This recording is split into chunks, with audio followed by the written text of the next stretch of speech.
మంది వరకు శుభ్రం చేసుకుని దీపారాధన చేసుకోవచ్చు. తులసి మొక్కకు నీళ్లు పోసుకుని దీపం పెట్టుకోవచ్చు. అలాగే మీరు పూజ చేసుకోవడానికి కాస్త ఆలస్యం ఏంటంటే ఫలహారం కూడా చేసి పూజ చేసుకోవచ్చు.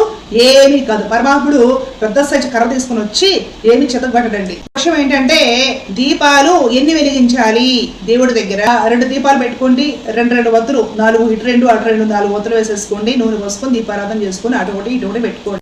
ఒక దీపం కూడా పెట్టుకోవచ్చు. ఏమిటి అంటే నందా దీపాలను దొరుకుతాయి అనమాట. అంటే రౌండ్ గా ఉండి మధ్యలో పైపులా వస్తుంది. ఒకటి తీసుకొని దానిలోకి వత్తేసేసి కాస్త నూనె వేసి ఒక్క దీపం కూడా వెలిగించుకొని అక్కడ ఒక పుష్పం ఉంటే పుష్పం ఉంచి, లేదంటే నమస్కారం చేసుకొని స్వామి దగ్గర పెట్టేసేసి హాయిగా మీ పనుల్లోకి మీరు వెళ్ళిపోవచ్చు. పండగలు పర్వదనాలు వచ్చినప్పుడు అలాగే ఒత్తులు ఒక దీపంలో వేసినా, లేదంటే 2 దీపాల్లో అయినా సరే 2 వత్తులు వేయాలన్నా సరే ఒక వత్తి 3 వత్తులు కలిపి చేయాలి. అది మాత్రం గుర్తుంచుకోండి.